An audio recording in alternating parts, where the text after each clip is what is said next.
বালিচুরি চক্রের স্বর্গরাজ্য হয়ে উঠেছে পুনর্ভাবা নদী চর। প্রতিদিনই সরকারি নিয়মকে বুড়ো আঙুল দেখিয়ে নদী থেকে বালি তুলে তা পাচার হয়ে যাচ্ছে। আর্থিক ক্ষতির মুখে সরকারি টেন্ডার প্রাপ্ত সংস্থা, টেন্ডার পাওয়া সংস্থাকে কোনোরূপ রেভিনিউ না দিয়ে এলাকার বালু মাফিয়ারা প্রকাশ্যে দিবালকে ট্র্যাক্টর বোঝাই করে পাচার করছে। বেআইনি বালি পাচার রুখতে প্রশ্নের মুখে প্রশাসনের ভূমিকা। গঙ্গারামপুরের মাহুর কিসমত এলাকায় পুনর্ভাবা নদীর হরিতলা ঘাটের বালুর অকশন পেয়েছেন পূর্ব বর্ধমানের একটি সংস্থা।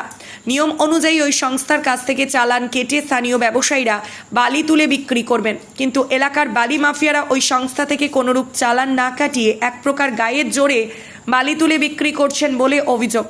বরাতপ্রাপ্ত সংস্থার তরফে বিষয়টি নিয়ে প্রশাসনের দ্বারস্থ হলেও কোনোরূপ সুরাহা মিলছে না বলে অভিযোগ।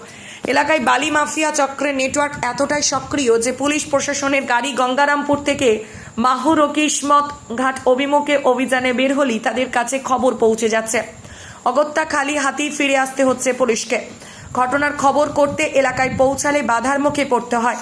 চক্রের লোকেরা ছবি তুলতে বাধা দেওয়ার পাশাপাশি হুমকিও দেখান। রাজনৈতিক প্রভাবশালীদের মদতে এই চক্র সরকারি নিয়মকে বুড়ো আঙুল দেখিয়ে কারবার চালিয়ে যাচ্ছে বলে অভিযোগ। কারণ দিনের বেলায় প্রকাশ্যে বালি বোঝাই ট্রাক্টর এলাকা দাপিয়ে বেড়ালেও কেউ কিছু বলার সাহস দেখাতে পারছে না বলে স্থানীয়দের অভিযোগ। আমাদের দক্ষিণ দিনাজপুরে 3টে ঘাট নেওয়া আছে পুনর্ভাবা নদীতে। দেবীপুর বলে যেই জায়গাটা আছে ওখান থেকে কিছু লোক রাতের অন্ধকারে বালি চুরি করছে। তো বিষয়টি আপনারা প্রশাসনকে জানিয়েছেন? হ্যাঁ, জানানো হয়েছে, প্রশাসন পুলিশ সবাইকে জানানো হয়েছে, কিন্তু ওদের কাছ থেকে কোনো হেল্প পাচ্ছি না আমরা।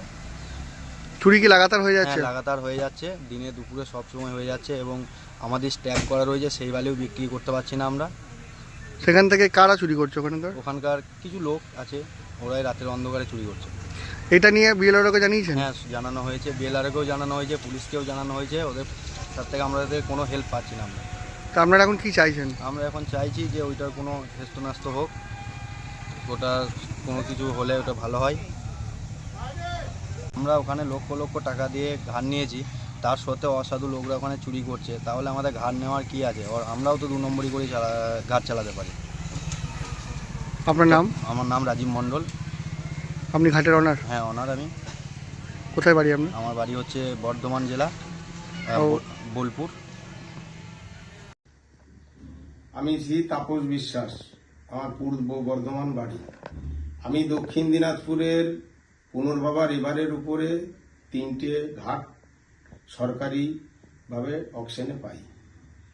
এমতো অবস্থায় সরকারি মাইনিং বন্ধ আছে, তা সত্ত্বেও ওখানকার কিছু অসাধু ব্যবসায়ী দিন এবং রাতের অন্ধকারে আমার নিজের লিগেল পয়েন্ট মাহুর কিসমত দেবীপুরের ওখানে দিনরাত বালি স্টক করছে এবং চুরি করে বিক্রি করছে। এমতো অবস্থায় আমি প্রশাসনকে যথেষ্টভাবে জানাই। প্রশাসন কিছু হেল্প করছে, যখন প্রশাসন যাচ্ছে তখন প্রশাসন গিয়ে গাড়ি দেখতে পাচ্ছে না। এর কারণ হচ্ছে ওখানে একটা গ্রুপ আছে, লোকাল যে ট্রাক্টর মালিক, ওই ট্রাক্টর মালিকের একটা বড় ধরনের গ্রুপ আছে। ওই গ্রুপটা সরকারের অফিস থেকে যখনই গাড়ি বেরোয় তখনই খবর পেয়ে যায় এবং পিছনে পিছনে ওকে খবর হোয়াটসঅ্যাপের মাধ্যমে খবর দেয়। আর এই খবর অনুযায়ী ওখানে অসাধু ব্যবসার প্রচণ্ডভাবে প্রচলন, সরকারি রিভিনিউরও প্রচণ্ড ক্ষতি হচ্ছে। যাতে প্রশাসন আমাদেরকে এই চুরিটা বন্ধ করে এবং আমাদের ঘাট সঠিকভাবে পরিচালনার জন্য যদি আমাদেরকে সাহায্য করে তাহলে আমরা খুব উপকৃত হতাম।